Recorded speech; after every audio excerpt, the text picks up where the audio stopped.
this is just so me. Like have a mic in my hand, the jean on jean, Canadian tuxedo. Yeah. I don't know what I would be doing if I wasn't doing a podcast. Sarah Lauren is a dynamic influencer with over 800K followers on TikTok, content creator, and the voice behind the popular podcast Tall Blonde. Sarah has built a devoted following by sharing her personal experiences, insights, and advice. Yeah, on Tall Blonde, she delves into everything from self-love and body positivity to navigating the complexities of men and relationships. Sarah's down-to-earth nature and unique viewpoint have made her a trusted voice in the influencer world, while her podcast serves as a platform to inspire and empower listeners to live their best, most authentic lives. It kind of feels robotic using dating apps. I want a guy that's this specific age, this specific height. You can almost like make your own like avatar of a person now. I want to create a brand of like the tall blonde and who I am. I want to be a voice for people that can't ask the questions or are too scared to ask it publicly. I try to make the best out of every situation, but there's also a lot of days. So let's talk about it.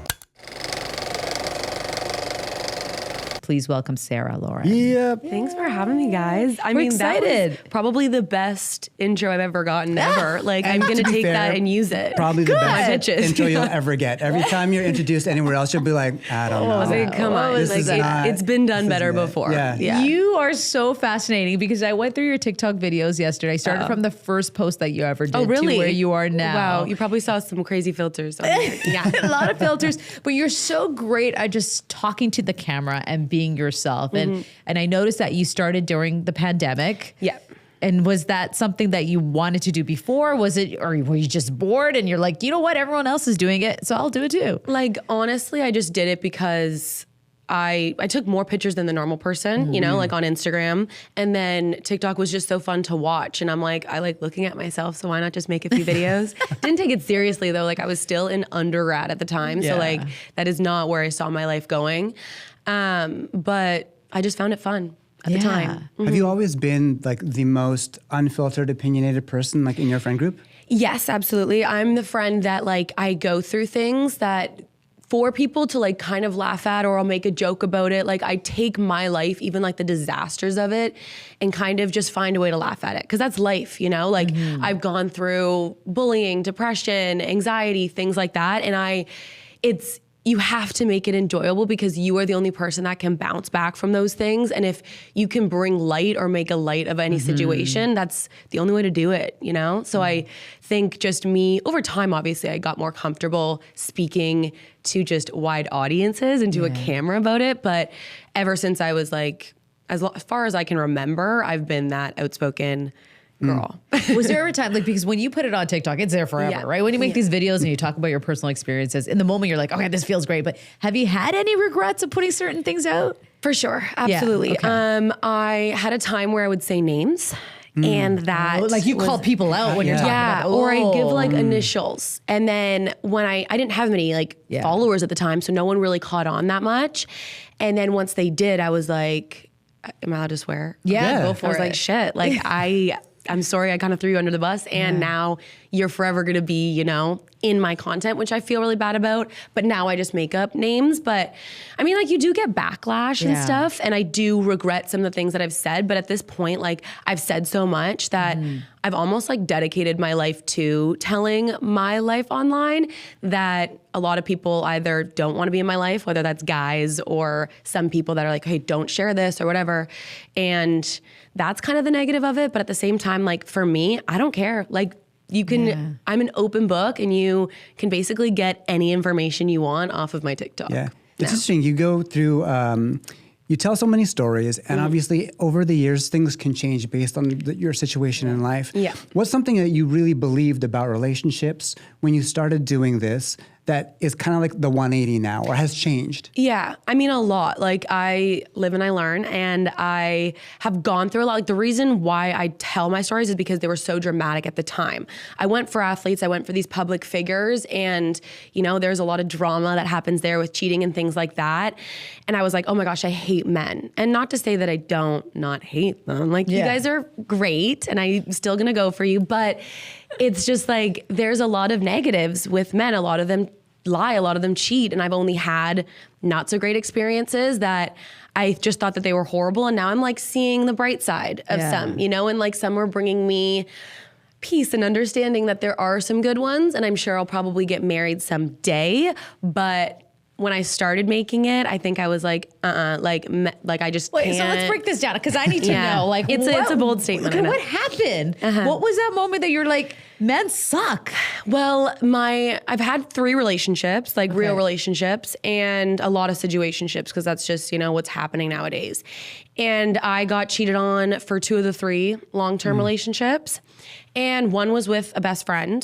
So I didn't figure out about that for a while, which is Are like... we giving fake names on this or we're going to keep it... Fake names. Fake names. All right. Like, I'm you sure... didn't put those initials out when you told this story. I probably did. So a lot of people watching it probably do know who they are. Okay. But... yeah, like that happened to me and I was just like, what the F is happening? Whatever. Told my story, got some people, empathizing with it or saying like, maybe it wasn't the exact same thing that happened, but I touched some people and I'm like, wow, like, okay, I can speak about it. And then had a pretty good relationship, but just kind of used him as a rebound, which is horrible to say, but I did it. And he was great, but then I was like, I don't really love you. Yeah. Got into another relationship and the same thing happened. Got cheated on and I was like, what is it with men? Like, what am I not giving you? You start to where blame do you yourself. meet these men? Like, what is the thing now? We're older and we've been married for a long time. So I'm really fascinated in this world. How long is a long time? How long have you been married? 21 years. Okay. 21 years. Coming to 15. 15, there 15, you go. okay. Yeah. Good for you guys. Okay. I was like, yeah, we did great. And what ages did you get married though? Young. Yeah, our stories are pretty similar. Yeah. Like, so I've been together with my wife for a very long time, but we've been like partners since we've known each other since we were kids. Okay. Right? So our lives have been intertwined. We've shared a lot of our lives together. Kind of grew up together? Yeah. I think I was 25 when I got married, 24, 25. Oh, wow. Yeah. But we're together since 18. I was 18. 19. Wow. Yeah. When you know, Yeah. there is some truth to that. I think. Because I think same, like we married our best friend. Like essentially we found that friendship first before we kind of went into that world, right? Definitely. Like that's exactly what happened. But I do think a lot has changed in just like, That's let's even what I say mean. 5 years. Yeah. So what is, like, how do you meet these guys? Like, how does it work? Yeah, I mean, online, out. I've met some people at coffee shops, the mall, like even that. But a lot of the times, especially in our day and age, even friends and like people around me, it's online and there's a lot of options out there. So you're normally not talking to one person at a time. And that gets blown up. Even when you're in a relationship, people are still hitting on you. People are still trying to DM you, or people are still posting their half naked photos on Instagram that are attracting your boyfriend or whatever it is. So I think, yes, you can create that bond. And I'm sure like, it can be your person. And I'm sure one of my exes probably was my person, but some people just can't handle the attention that is online and the possibilities. Right. Is it like a side effect of the attention economy where now because you have all of this distraction and all of these options, it's like to draw the parallel of like shopping for something. Yeah. Like this thing looks great, price looks great, cool, that could work for me. But I like that color a little bit better. And that's you in one mall, in one store. Yeah, one store. Like imagine now you're on 17 different tabs online shopping. You see 7,000 that you like and you're like, ooh, what's the best? This one might be good. Let me try it out for a sec. But this one I also kind of want to entertain. Right. There's just so many options. And I think this isn't for everyone. I just met someone, I think, a few days ago that I went out for a coffee with. I actually met him online, and then I went out we were just working together, not a date or anything, but he gave me hope. He gave me like he told me a situation that happened, and I was like, oh my gosh, your point of view is not what I even thought anyone could think. He's also 32. I'm 24. So like the people that I normally hang around with, I mean, I do date older guys, but they're normally still in their 20s. So I guess age does bring a lot of maturity, but it's a whole different world out there. I'm wondering, like, is it better to meet people in person than online and kind of filter all that out? So like you said, the coffee shop, for example. I like that. Like I like meeting people, and also like it kind of feels robotic using dating apps. Like I never really did use dating apps, but I've used it because like for content purposes and stuff. And that's my excuse. But like that's kind of robotic to me, and it's just a swipe. Like there's so many options, you can put like, I want a guy that's this specific age, this specific height, this specific work like load, whatever makes this income. Like you can almost like make your own like avatar of a person now, which is crazy. That's insane. But there's this thing of, like, again, I'm gonna caveat that by being like, we're the old people in the room, right? Don't say that. Yeah. Right? But like, wait. How old are you? 24. That's when I met my husband. So there's hope for me, okay? There's hope for me. If it's what you want, if it's what you want, you can find it, right? Yeah. But so if you can curate exactly what you think you want in someone, but this primarily physical appearance and material things, the sort of unspoken things are the things that hook you. That make you click. The things that make you click. And so, I don't know, I have zero experience of doing anything like that online, right? Yeah.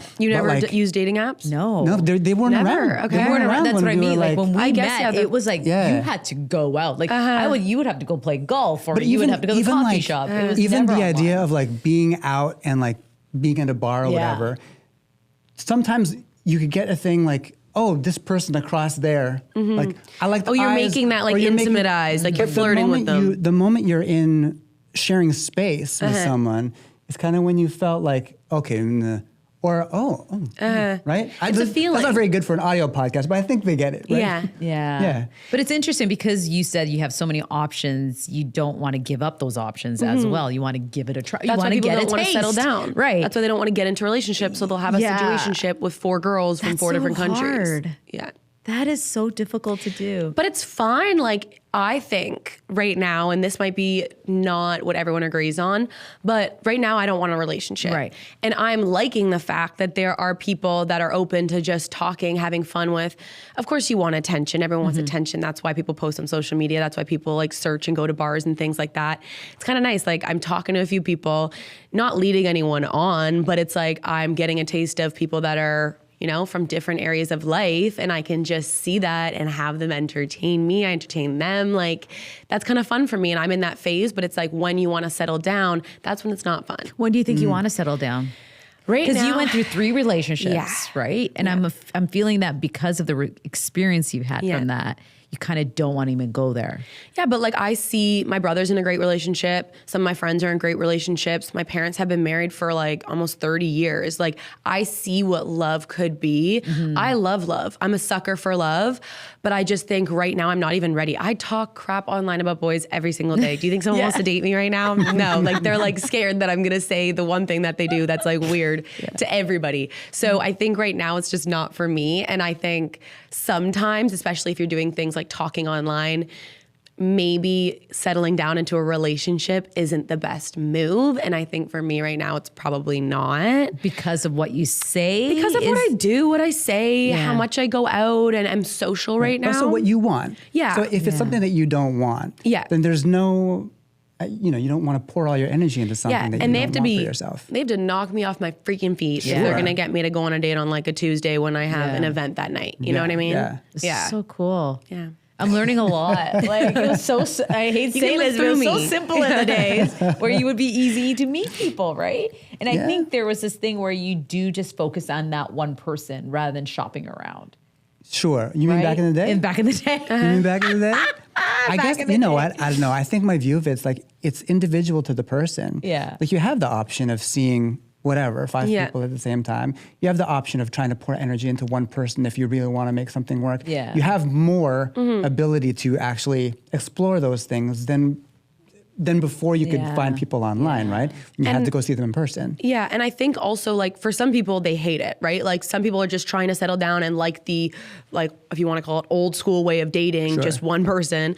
But I'm just like the person that thinks, okay, let's just make it fun. If this is what life is right now, let's, like, when I go through a breakup, I'm like, okay, this is my revenge era. How do I make this the best? How do I make myself the main character and not be mopey and sad and whatever? That's why I do all these things online of like, hey, let's do this revenge era thing. Let's make this the hottest, funnest summer ever. Like, I try to make my life more fun in any possible way. So that's why I'm romanticizing this, dating 5 people or entertaining these people, because I'm like, you have one freaking life to live. If I'm not ready to go in a relationship right now, let's romanticize this dating world. Do you picture yourself as someone who is speaking out loud into existence the things that a lot of people don't want to say out loud or too embarrassed to say out loud? Absolutely. Like, I started podcasting and talking more about my life because people related to it. I think a lot of people don't want to talk about their breakup. I think a lot of people don't want to talk about getting cheated on. It's embarrassing. It is. Like, I thought for a long time, I was like, something's wrong with me. What was I missing and I couldn't give to you? And I would always think like, I'm not enough, you know? And being cheated on twice in 2 serious relationships, 5 years, then 4 years, like, wasn't the best feeling for me. And then I'm like, you know what? The amount of people that get cheated on nowadays, why don't we talk about it? Right. And also, I've been through a lot of therapy. I go to therapy once a week. So I'm like, I'm learning. I'm understanding the world from a different perspective, and let's talk about it. I answer a lot of questions in my DMs and stuff about why doesn't he like me? How to do this? How to do that? Because not a lot of people want to talk about it, or they find it embarrassing. So it's a culture then, right? Yeah. Like, do you read all the comments, and do you kind of take the time to understand where everyone's coming from? Yeah. Like, I enjoy podcasting with people that, like, obviously I talk a lot about dating. You had me on the podcast and look, we're into dating, you know, like that's what I do a lot of the time. So having guests on, I like hearing their perspective, especially guys, because, you know, they do have a different perspective, and some, like, I could have a totally different perspective than you. And it's exciting to hear it. And I do take it in. I'm not just, you know, in my own way, which a lot of people think I am, but like, I am listening, I am hearing, I am understanding, and I'm taking it with me to the next thing that I post, you know? Right. Yeah. Okay, so aside from dating, yes, you are so fun on TikTok because you do other trends. Yeah. And that's one of the things I love about TikTok. I just came across, I think it's called Skinny Talk last night. Yes. Yeah. I've never heard of that. Yeah. It's a world. How much do you love TikTok? Because you're able to do whatever, anything, right? Yeah. It's pretty cool. It's crazy because it's basically like a new Google. Like, I don't really use Google that much when I'm looking at like restaurants in, let's say I'm in LA, restaurants in LA that, you know, have a certain aesthetic. Then you can find it so much easier on TikTok than you can on Google now. And then if you want to find like new skincare or this and that, or I love how this person dresses, what are they wearing? You can find it through their platform, through certain things, like what's trending. It has almost everything. And I know there's some things that aren't true that people are saying too out there. So you kind of have to filter through. That's the negatives, but it's truly like a new Google. Like, I don't know what we would have done if it was just actually banned when it was supposed to be banned. Right. Yeah. Do you love being a content creator? I mean, I feel like this is your world. It's a love-hate relationship. Okay. Like, you get kind of like shit on sometimes when I'm giving my opinion, and you can disagree with me all you want. Feel free, please do. I would love to see that. But like, some people, it's a negative place too. Like, some comments and some people, when they don't agree with you, they try to attack you. So sometimes I'm like in a funk where I'm like, okay, I can't read my comments this week because it got too much to me. I'm a human, I have feelings, like that too. But also, you have to think of it as more followers, more hate, as well as more people that, you know, want to follow you. So that's one element of it, but it's a love-hate relationship. What are the most important traits someone has to be able to make it through that sort of scenario when you've got, you know, you're speaking your opinion, this is what you do for a living, and you can, you know, there are people that are like, yes, they are on your side, but you do have a lot of people that just want to, you know. Yeah, and sometimes the negative like overcomes the positive. Like, sometimes I'm like, there's no way I have 800 and whatever thousand followers. This one comment means like more to me, but I'm like, okay, obviously not. But confidence, like, I've worked on myself a lot. Like, I've told you before, I've went through a lot of mental health things.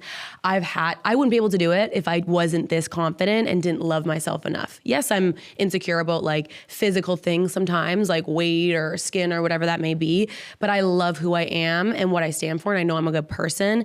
And you have to know that about yourself to be able to see those comments and be like, okay, that's not gonna kill me, you know? So how do you drive that confidence? Because at 24, it's difficult to do. And you talked about the fact that you were bullied. Yeah. There were things that happened. You said therapy as well. But how did you pull yourself out of it? There's kind of like no choice. You kind of have to. You have one life to live. Like, I was very, very, very low in one point in my life, and I never want to feel that again. So every single time I'm at a point where I'm like, oh, like not having a good day or something, I try at least to think of the glass half full. My mom would always say that to me, like, glass half full, glass not half empty. You always have to have that perspective of it. So I always think of it in that way. Like, I have to snap myself out of it and kind of just think like, yeah, I got broken up with, but now I have so much more time to like spend on myself, work on myself. This is a new chapter in my life. Now I have more time for my friends. let's make this enjoyable. Like what, for the other people that are sad right now, let's do this revenge summer thing. That's just kind of what I started on TikTok now. That's why I'm kind of referring to it. But now I'm like, okay, let's make a shitty situation into really exciting and fun so that the other people that feel really crappy and sad can, you know, be a community with me and we can do this together. I'm curious, you talked about your low. When was that low? Was that during the pandemic? That was in high school. That was right before pandemic. I was bullied in grade like 10, 11. By girls or guys? Girls group. Yeah. And I was like, I kind of grew up luckily like thinner, you know, I got boobs and kind of matured a lot quicker, and people didn't like that. So, or other girls didn't like that. And guys would, you know, kind of give me attention and things that were older. So the girls that liked those guys that were older didn't love that. So I had a really, like I was exempt from school because the bullying was so bad. Like I got death threats. By these girls? By these girls, yeah. And it got so far where like police had to be involved and stuff. So I went through all that, didn't want to leave my house, hated life at that point. Then I kind of just like went through a lot of therapy, a lot of people and family, you know, surrounding me and being my support system that I leaned on. And I just never want to go back there. And it's like, I don't want anyone to feel bad for me. That's not why I share the story, but I am so much better for it. I'm so happy I got bullied. And that's a crazy statement to say. Like, I'm so grateful that it put me into like a deep depression. I'm so grateful for that because I wouldn't be who I am today. I wouldn't have the self-confidence. What's your best advice for young women in high school who are navigating social pressures and changes in life? Nobody's perfect. Like I went so many days being like, oh, like I want to be as skinny as her or as pretty as her or as tall as her or as smart as her. And nobody is perfect. You have something that somebody else doesn't. Somebody has something that you don't. And you're always going to want to be better. But the only competition that you should have is with yourself. Work better on yourself. Do not compare yourself to people around you because chances are the person that you're looking at and want to be like doesn't even look like that in person that they do on Instagram that you're trying to attain. So it's really just you are your only competition. Just try to be better than you were before. And that's kind of what I try to remind myself. Like, I'm just competing against myself. And I think that's part of it. Like there's this conversation like, you know, don't look at people, don't, you know, compare yourself. But I also say, why did you start following this person? They inspired you in some way or another. So find that element. Instead of blocking them or being jealous of them, say, that person got there. I can get there too. How does she do that? Yes. You know, that's the conversation young girls especially need to have, is to understand the reason why you started following this person. Like I follow Carlos. Yes, and you're inspired by me. By your dancing. This guy's can dance. But you know, you look at those people and you're like, okay, if she can do it, I can do it too. I just need to figure out how she did it. One of my favorite examples of that is, you know, the Stephanie Germanotta "You'll Never Be Famous" thing. So Lady Gaga, when she was in high school, her classmates had bullied her for, you know, her dreams, I think that she wanted to do. And they started a group. I don't know if it was like an online group or whatever, but it was titled Stephanie Germanotta, "You'll Never Be Famous." And she went on to become Lady Gaga. And she's just like, I mean, focus on you. Have that vision in your head about what you want to do. And you got to be delusional. Be delusional. Did you ever face your bullies?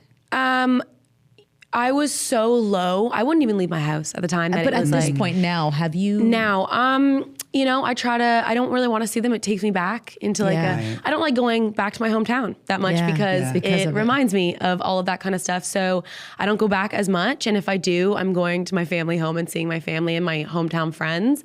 But they've all apologized except for a few. So I think, you know what, if you can learn that you should never do that again and don't do that to everyone else, then it's fine. I'm over it. So you have grace for people. Yeah, of course. And nobody's perfect. And now, as a 24-year-old woman, like jealous people say stupid things. You would never pick on someone if you weren't, you know, jealous or they were doing something that you wanted or had something that you wanted. You know what I mean? People don't give people attention or hate on them if it's not because of some jealousy or they did something wrong, obviously, to them. Other than that, like you're doing something right that they have to clearly give you that much attention and hate you for it. So I think that that's also another thing to remind yourself, like if you're getting hate on the internet, it's because you're getting all this attention that you're clearly getting people to stop in your tracks and listen to you. And that's why they feel like they're so mad that something's happening in their life or whatever, and they're taking it out on you because you have something that they don't. And they always find something wrong with you in order to make them feel better or create that conversation with other because people. They're insecure about something in their own life. Yeah. I faced my bully 5 years after my bully. Oh, you did? You were bullied too? I was bullied, but it was from a guy. Okay. And I saw him and all the feelings came back. I thought I faced it all. I am good. I moved on. And then the minute I saw him, I was like, holy fuck. Yeah. And I went into this little shriveled ball and I was like, oh my God, he has this power over me. You like turned into the person that you were at that exact moment. You fall into this little shell. And he came over and he apologized and I forgave him. And that just kind of released all that for you, energy. For like, me. Honestly, forgiving somebody else does more for you than it does for them. Like, imagine how much anger you hold for someone. Like, why? For what? But also from that person's point of view, to be able to come to you and be like, recognize who they were, the things that they did, and wholeheartedly say to you, like, I was wrong. I apologize for all of that. Yeah. That's like a great interaction. I want an asshole. We still hate you. Listen, like, you're still a douchebag. He's still, but we won't say your name on the internet. They take that time from you. Yes. You know, your high school time. That's when you know, it's... A lot of kids go through that. Okay, let's go. We haven't even started for the photos. No, we haven't. This is great. I didn't know we were going to get into all that. So what we're doing here is we're taking a look at your very first Instagram post. Do you remember your first post? God, no. And like, I'm so... You're like, I move forward. I don't go back. It had to be a picture, though. It has to be a picture. It's a photo. Okay. Yeah, it's a photo. 2014, September 13. Oh, that's my puppy. That's your puppy. My old puppy. There you go. No, like, I mean, no regrets. Keep that one up. Hi. Yeah, keep it. What's going on in that photo? And is that you? That's me. I know that you probably don't think it's me. I went through a few phases with my hair color. I was brunette at one point. I like the flannel. Thank you. I have a shirt just like that. I have a red shirt just like that. I don't love flannel anymore, but at the time, but I mean, it was 2014. It was 2014. Yeah, 2014 probably was the thing. I don't know why I posted that. I probably just thought I looked cute and the dog was cute, and I'm like, okay, bring on the attention. You know, right? Comments. That's the early seeds of like how to post. Do you curate your posts when you do the stills? Like, do you say this? I look good in this, or do you find moments in the photos? What do you mean stills? Like when you put rather than videos, and you put your stills up, your photographs. Do you do that? Do you find moments in the photos, or do you just like, I look good in this? Honestly, I just look good in it, or it's like my life that week. Like I like now, because I post so many videos, I like to try to put like one carousel a week of just, you know, like what I've been doing, because I take so many pictures. But I'm obviously going to start with the one that I'm the best in. And like if I don't have many pictures, I'm like, okay, I need to take some pics, and I'm going to try to get my best angle. But I'm still going to post whatever. And people know what I look like without, you know, edits and this and that for the videos. So I'm like, it's not that deep. So this photo, again, September 2014, you were how old? 14. 14. I go by the year. There it is. And that was how long had you had that dog?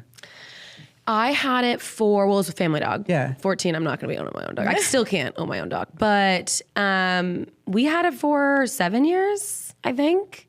I have a tattoo of the day she died on my back. Don't really know why I got the day she died. Like, maybe that wasn't the best date to get, but still love it. It's like, now I say here and not forgotten, you know? Still here, never forgotten.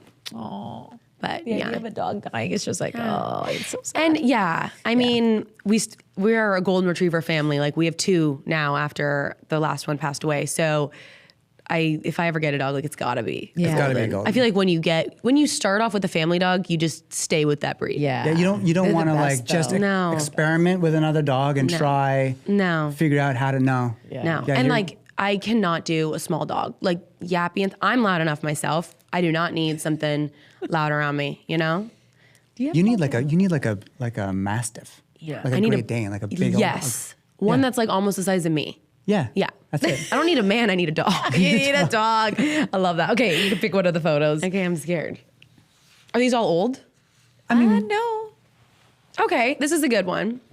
Do I show it? This is a good one. Okay. So what is the story? What's the context here? So essentially, a lot has changed from this picture. This is, my dad started a brewery and he started a drink company during COVID. You weren't allowed to go out. So we just had like a party at home and I had a bunch of friends over. My body was great there, so I'm never taking that down. But we basically just had a photographer come over to take like ads for the drink, and we just got drunk and had fun at home. So it was like a good excuse to just drink with friends. And those are your girlfriends? Yeah, those are my girlfriends. Some of them aren't exactly in my life anymore. Okay. But this was, a lot of them are. A lot of them are. I would say hi to all of them. Yeah. You would say hi, like friendly. I would say hi to all of them. Like friendly, cordial. How important is it to have a good core of girlfriends? I think, it's very important. I don't think you could live your life without having a core group of people around you, especially like at least one or two friends. Yes, your family too, but I used to think, oh my gosh, I need to have the most friends ever. I need to stay connected to like every single person that's in, the 7 circles of friend groups.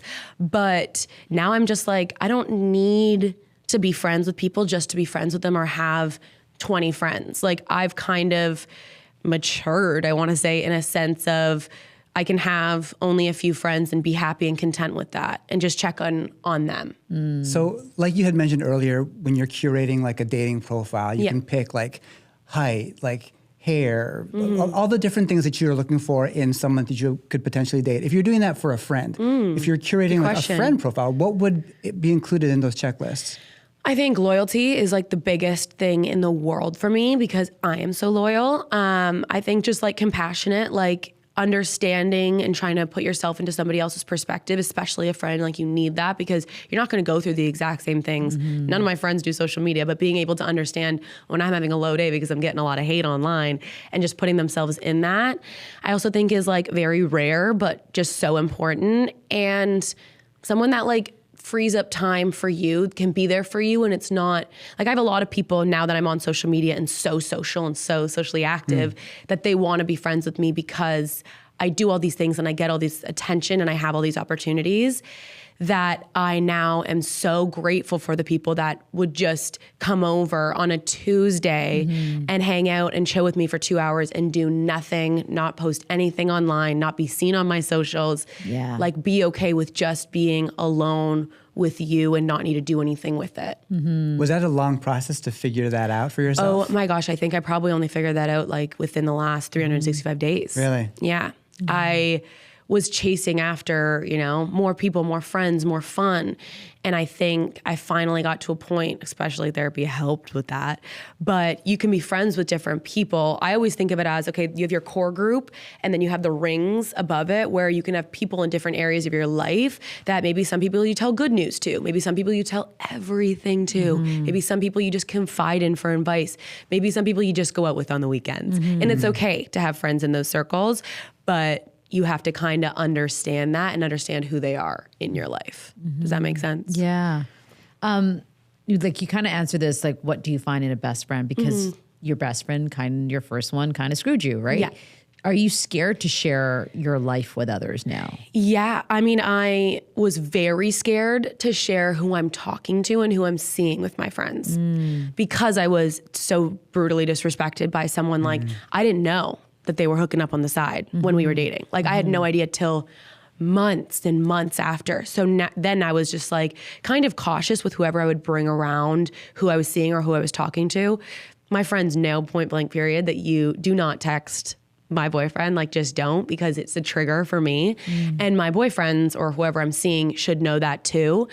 But I am a little apprehensive in that sense because I know that it is possible. And if somebody can do it, like I trust everyone in my life, but God forbid that happens again. Yeah. So I'm just like, I have boundaries and that's mine. Is trust easy for you? No. And like, I always think the worst in people, which is so sad. And I'm trying to like work on that. But I'm like, if someone asks me for a favor or whatever, I'm like, okay, they just want, to take. And I'm working on the whole fact of it's a push and pull of a relationship, but I've been, taken advantage of by a lot of people. I was raised in a family that I came from money and things like that too. So it wasn't just the whole boys thing. It was also money wise as well. So I think at a very young age, I had to learn that too, that like some people are in your life because it benefits them and some people are in your life because it's a honest and loyal and true relationship. How have you discovered at this stage a way to weed those things out? Are there tells? Can you tell early on with someone whether or not you think this is a good person to keep around? I don't have like a master plan of how to do it, but I think just over time will tell. And especially like if I don't invite them to something and they get mad about it, or or I only hear from them on like a weekend when they see me on a story doing something. That's the only times that they like talk to me or whatever. I tell them that something happened, or they see it online and they don't reach out and like talk to me about it. Like you can kind of see when people are like there for the good times and not for the bad, or people are just hitting you up because they see that you're doing something. Like it's very obvious now because it's happened before, but I'm still working on it every day. Like there are some people that still, screw me over. I trust too easily. And I get screwed all. You know this. See, I used to be like that. Yeah, and I'm oblivious to it. Yeah. So, you asking that question, I still don't know what the answer is. Yeah. I feel like people are just, maybe that's the thing. It's like, everyone's good. Everyone's wonderful. Everyone's there for you. And then. So I think it's this combination of things is somewhere where the answer lies. You're talking about being able to recognize what sort of relationships you have with certain people and like honoring that and being cool with who they are. Like you have a friend that you go out and you party with. You have a friend that comes over and you drink coffee. Like they're not always going to be the same person. Yeah. So understanding that that's true of also just people in general. So like, which is hard. It's difficult. And to your point too, how you say it takes time. Yeah. It's not easy to see right away who's going to be like this for you. But like when you have your core, that you're like, okay, I'm safe here. And sometimes that's just you being with yourself. Like it doesn't have to be all these other people. My core is I'm safe with myself. You can take the time to like sit and wait for people to reveal themselves and kind of react accordingly. That was so well put. And like I always... Good job. Yeah, that was great. That's like poet. Like you could write that down and put it in a book. Do that. But it's also, I help people at their lowest. Like if someone, let's say, I'm just going to go back to dating because I always do. Someone cheated on me. It's a cheater. Do I want to get back with a cheater? That's their lowest. Can I handle being back with a cheater? Like, of course, everyone has good, but it's also, you have to hold people accountable for their lowest, but then you also have to understand communication is everything. When I have a problem with any of my friends, how big or small it is, I always just communicate. I'm like, listen, I see you're a little agitated with what I just posted.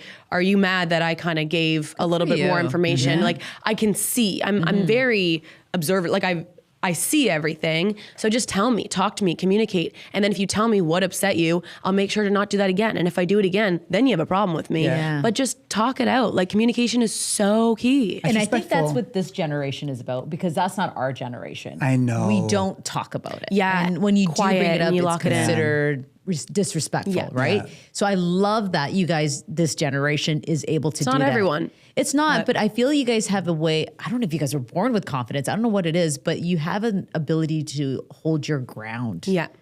Which we don't.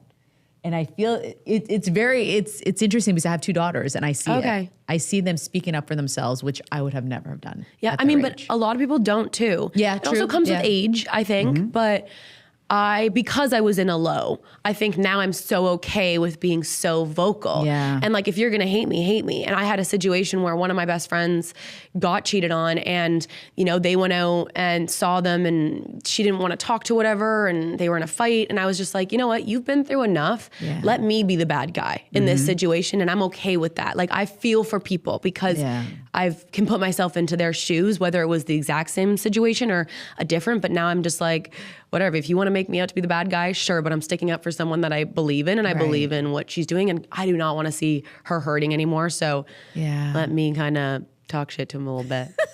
We gotta meet these guys. Okay. Oh, my parents. Like the best parents in the entire world. They are kind of like, what the heck is she doing right now? And they probably they watch all my videos. So they know all the stories. They know all the stories. And I was very close with my mom, and I still am. Like we were best friends. Like I would tell her everything, and then, as you grow up, you kind of don't share some things. But I share it all online now. So now I think it kind of draws them closer to me. Sometimes they're probably like, "Can you not just say, Mom and Dad, maybe don't listen to this part of it when you're saying something?" Right. So I'm acknowledging that now because things like sex and hookups and whatever, you know, they don't want to hear it. No. But I'm still very close with them, and it's kind of nice that they get to watch in real time what I'm doing. And they also are okay with being in content now. In the beginning, they were like, what are you doing? Get this off of me. Now they're in podcasts. I do prank videos with them sometimes. Like, it's fun. When are they starting their podcast? They would never, but they would be on mine whenever I wanted them to. Yeah. Amazing. Yeah. Have they always been a good sounding board? Always. Yeah. My dad is like very business, and my mom is too. Like, they didn't come from money. So my mom had 3 jobs, my dad had 2. And they worked really hard, and they did so well for themselves, but they are so with like strong work ethic, and they are so pushing for their kids to like just do well for themselves too. And my parents are so social. So I think that's kind of what made us kids so social too. Like, we have a very social family. How many kids? There's 3 of us. I'm the baby. Aww. Yeah. And my brother lives like right beside me. So it's perfect. My best friend and my brother's almost fiance, I guess, are siblings. So it's like a big family. Yeah. And I live with my best friend. So Amazing. We're roommates and they're roommates. It's kind of like a little family that we have. Yeah. What does your parents think about content creating? They were confused. They were like, what on earth? How do you even make money out of this? Like, this isn't a career. But I was always the person that would do things that, you know, wasn't really the norm. And I was a wild child. I would sneak out of the house. I would do stupid things. I would go out underage and, you know, do very things that I wasn't supposed to do. And I put them through the ringer when I was growing up.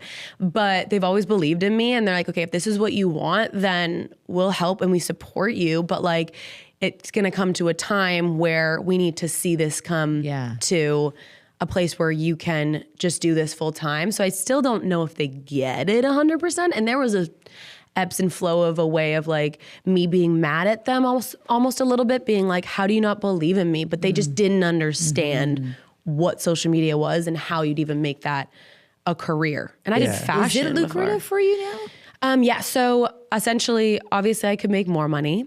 I do make a good amount of money, especially on just my personal pages. The podcast is starting to obviously grow and do better, but that's not where I get the most of my money from. Most of it is on brand deals. Okay. Used to live in the States, got paid a bit more, a lot more. Yeah. So they pay very well for ads and stuff, and to creators. And also they have the creator funds. So like you make money for just posting and getting views on it.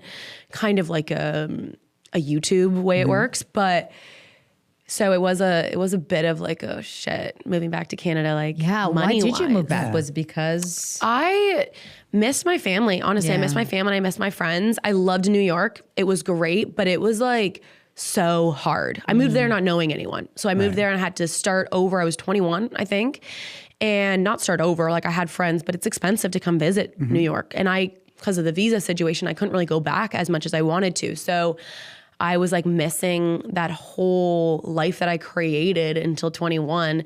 And I kind of just missed having that. And I mean, my goal is to be like, have a place here and have a place in New York or a place in Miami or whatever it is. But for now, I'm like, I need my support system. Why did you move to New York? I got accepted into Parsons for fashion management for my master's. And I didn't think I would get accepted, but I was like, I'll just apply till I get in. Got in first try. So I was like, all right, let's do it. And it was like a slap in the face. It was not what I thought. I was like, oh my God, this is going to be rainbows and butterflies. No, it's hard freaking work. Yeah. You do not sleep. But that also made me probably a better person now too. Yeah, I was going to say, what about your experience down there? I say down there, but your experience in New York that you brought back to Toronto made you feel like you're a stronger person and you're better at what you do? Thick skin. Yeah. Also in Toronto, you can be big, but in New York, you can be huge. But there's a lot more competition. So I think the work ethic to try to like make a name for yourself came with me back too, because yes, of course, I love Toronto, but I want to be bigger than just Toronto, you know? So I think that work ethic has always stuck with me, and I'm like very into routines and all that because I had to be in New York, but also just the thick skin. Like, people will look at you weird. People won't say hi. They won't smile in New York. Like, it's like, okay, so you all hate me, but it's not. That's just like their way of doing things. That's kind of how they are in New York. One of the first times I ever went to New York, I think I was like 13 or 14 years old. Okay. I was staying with a cousin. And I was walking, I can't remember what street I was walking up. And I was kind of like taking it in. I'm a child, right? You're I'm like looking up. 13 years old. I'm like, yeah. And all I hear from behind me is this woman's voice going, I'm going to run you over. I'm going to run you over. I'm going to run you over. I'm going to run you over. I was like, huh? And like, luckily she was like friendly. Like, she joked with me, but she's like, you got to move faster than that. Like, you can't, like. And sometimes it's not a joke. Like, some people will literally say that. Yeah. Like, it's I'm gonna crazy. Run you over. I'm gonna run you over. Yeah. What is your dream job then? What do you want to do? If you could have everything, because now you've been to New York, you're back in Toronto, you kind of have the two worlds now. What is that thing? I want to make a name for myself. I want to create a brand of like the tall blonde and who I am. I want to be a voice for people that can't ask the questions or are too scared to ask it publicly. So I want to be the person that speaks about it, talks about it, and shares my life, and kind of is just a voice for people that don't feel like they can have it. Because yes, I mean, I try to make the best out of every situation, but there's also a lot of shitty days. So let's talk about it, you know? And I'll share the embarrassing stories. I'll share the great stories. I'll share the things that were a learning lesson for me. And I just think that there's not many people doing that. So I'm excited that I can be that voice, and I'm okay with being that voice. But I just want to grow and be able to have that platform and like be totally content with the money coming in, that I can live the life and be that person. How did you decide that was the track for you? Like that specific type of content, the kind of voice that you have and want to be? It just kind of happened. Like, my brother is my biggest supporter, and he's like, you've made a brand for exactly who you are. Like, I'm so proud of you. And I was like, wait, I kind of did. So then that gives me more, you know, push to be able to just keep doing what I'm doing and talk even more about the things that I'm uncomfortable with. There's still things that I don't share that I'll get there, but the support and the people that are like saying it have definitely allowed me to open up even more and more and more. And I truly just fell into it. Like, I started doing dating advice because I was talking about my dating life in New York because I was bored and living alone. Like, that's why I started talking about dating.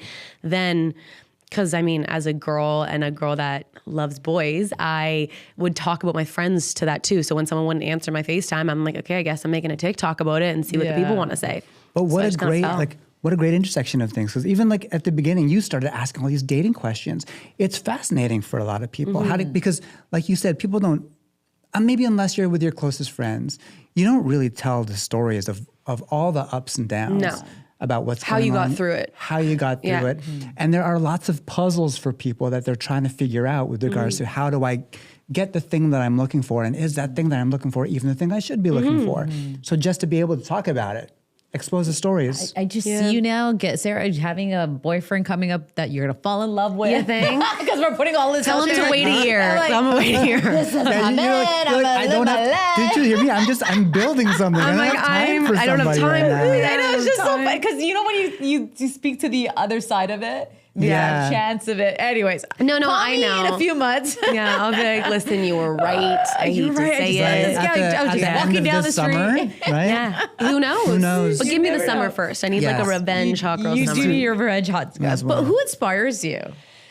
Just the people that are like open and honest on the internet. I love Valeria Lipovetsky. Oh, Valeria. Yeah, because she shared her whole life and even her so kids sweet, now too. So I love that. I also love, obviously, like, Call Her Daddy, Alex Cooper, because she talks about dating and I kind of like see myself a bit in her, but she's a little bit more on sex when I'm more on dating, you know?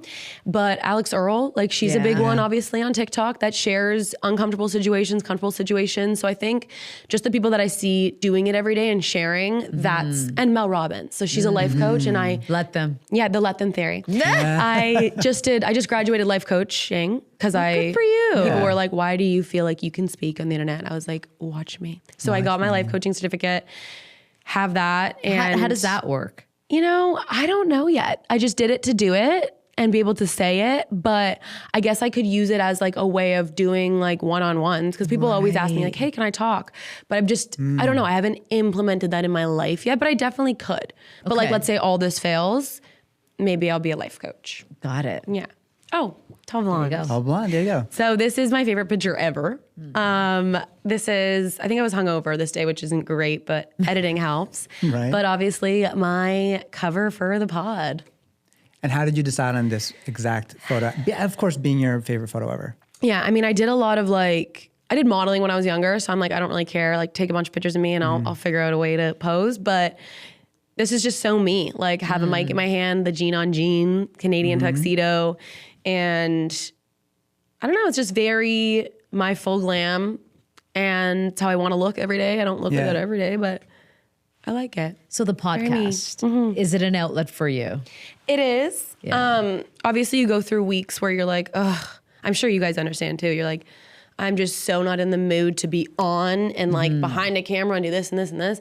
But talking to people and understanding their perspectives, like obviously I give my opinions and stuff online, but having a chance to hear somebody else's and just asking that and meeting people, I'm kind of like almost too social, so I need that in my life. So I think that this is perfect for me because I don't know what I would be doing if I wasn't doing a podcast. Yeah. And like I can just see it for the rest of my life.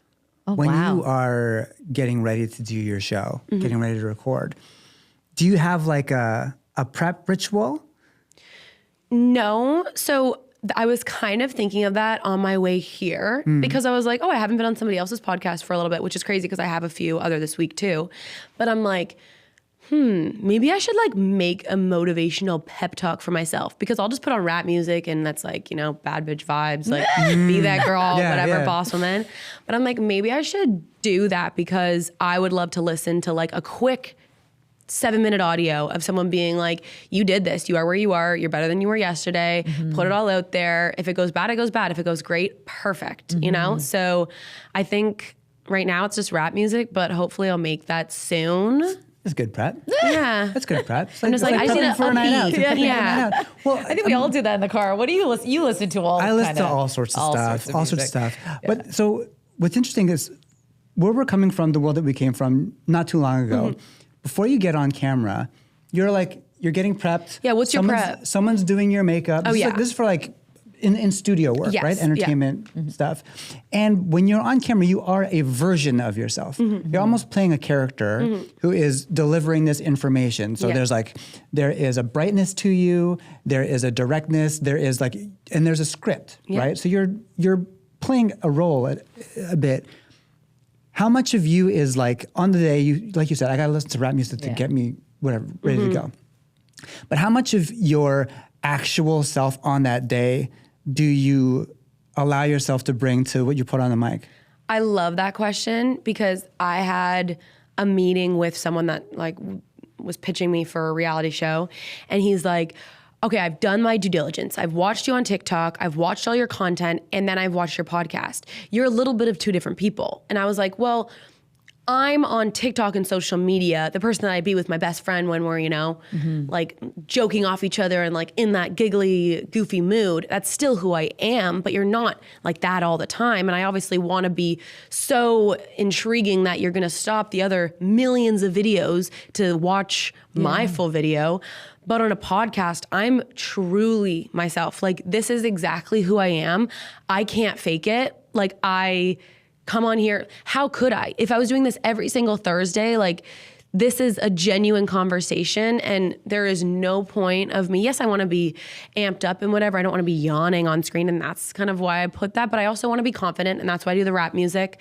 But this is exactly who I am. Like people in my life that watch the podcast, they're just like, I don't know how you do it, but you weren't having a great day this morning and you just went on the podcast and that's you are you. You're a great version of yourself, yes. And this is a version. Like, yes, sometimes I'm at home and I'm like, no one talk to me. I just need like a moment because I've been on all day. And this is my on, especially on like when I see cameras around too. But I almost, which is a beautiful thing, don't even see the cameras. I'm like genuinely being like, oh, I'm meeting new friends for the first time. Let's have a combo. And it's kind of nice because you guys have to do the work now. What do you guys want to talk about? Because when I come home from doing a pod, so Rachel will say this all the time, my wife will say this. She'll be like, let's say I'm having like a rough couple of days or a rough morning or whatever. When I come back from either a social event that we've been invited to or doing a pod, I'm amped.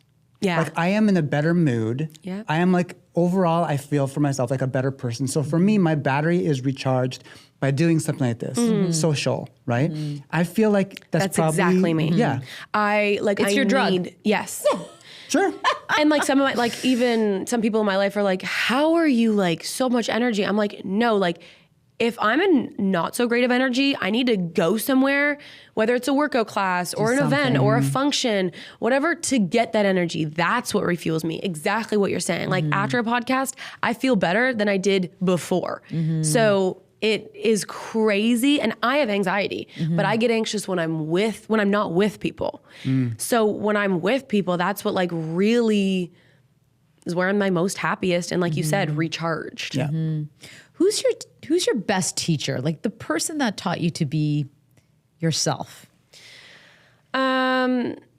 Probably my therapist. I like have had like, influential people in my life, but until I went to therapy, I was kind of like still trying to be perfect and attain this like beauty and be that perfect person on social media, online, whatever, and use those filters because I didn't think I was, pretty enough. So I think till I did the work on myself, until I like was starting to reflect and talk out how I felt and was just totally open and learned more about me and different perspectives, that's when I was like, okay, no, I'm actually like a really good person and I mean well and everything I'm doing comes from a good place. So let's drop the axe. Let's drop the filters. Obviously, I'm going to still edit myself. Who doesn't? But like, let's just be you. And it's kind of worked so far. So I'm hoping that. I'm so glad you have social media as an outlet now these days, right? Where you can reflect on who you are, what you believe in, what you trust. And it's special. Yeah. It's a special gift to have. And then like looking back at old videos and stuff of like me when I know I wasn't as confident or whatever it may be, I'm like, holy crap, I've come a long way. Because you don't really think about it. And you don't really reflect other than in therapy and things like that. You don't reflect on your life that much. So I think it's kind of cool to me that I can watch my first podcast. I can watch old videos on, TikTok that I've made when I wasn't in that same headspace. So you do go back and watch your videos? Sometimes. Okay. Like on random Sundays, like once every couple of months. And I'll be like, whoa. What brings you to watch them? I'm either bored or I'm like, all right, what's done really well in the past that I haven't really hit on in a while? I just kind of like view my analytics and I'm just like seeing like where I've come. Am I veering off? Was I doing better? Where did I start gaining people? You know what I mean? Like it's kind of just background research. Yeah. How do you do that? I don't even know how you do that. So do you just look for numbers that are like, okay, I got 1 million views on this, that did well? Or is it engagement or what do you look for? Yeah. So like normally I'll just go into like my analytics on like the actual business thing on Instagram or on TikTok and I'll see what's doing well. But at the same time, that's like your recent videos that are doing well. So that's still good to look at, still good to see, what was the hook in the beginning? Was it a how-to? Was it a venting session? How did you start it? So how long do people watch the video? I analyze that, but also I do a lot of how-to videos. So I'll just look up on TikTok, how-to, and a lot of my videos come up. A lot of them are older too. So I'll just see, okay, if someone's looking up that or dating or X or something like that. And normally I've talked about all of the above. So I'll just see it. And those are like obviously very trendy videos. And I'll be like, you see it, you understand how I was so entertaining in that, or I said certain things, or the hook that I used was, you would never believe this. Obviously, like that is going to probably stop someone in their track. Things like that. And then I just reflect on it. I put it in my notes every Sunday. I write out what I'm going to take for the week. Obviously it changes, but I'll make sure like, okay, I'm going to do advice video on Monday. Tuesday, I'm going to do maybe something to do with fashion. Then I plan out my week and make sure I can hold myself accountable, because if Tuesday comes and I'm like, ugh, I do not want to put a camera on my face right now, I'll be like, no, but I have to, because I wrote this on today and I need to check it off. So you make a schedule every Sunday, you sit down, you know what you're going to do for the rest of the week. And do you do trends as well? Trends are kind of just like what pops up. Like I'm on TikTok, to make the videos. So sometimes I'll just look before. And if there's something that's trending and I'm like, oh my gosh, like that was hilarious what they said, but if I said this, that's so funny. So then I'll just at the moment take that or like just like it, and then I'll use the audio later. But for a lot of the advice and stuff content, I'll write it out beforehand. Do you post every single day? Yeah. And you shoot every single day? Yeah. Wow. And I need to shoot, like, I don't do old drafts. I have to do like how I'm feeling that day, or else I feel like I'm letting people down and being kind of fake. So I'm like, okay, if I'm in a shitty mood today, it's probably gonna be an angry, advice video. But that's just how life works. That's how people are. So I'm like, might as well show myself. And I can't take things twice. Like I'm a one-hit wonder. But there's also that relationship that you have with the people that are following you the closest, because they will see day to day and they understand that that's who you are on that day. Yeah. And that's kind of what they're looking for. Yes. Do you feel the tension between the way you want to present yourself or the way you want to tell a story and what trends, or like you said, you look back and you said, oh, this hook works for me.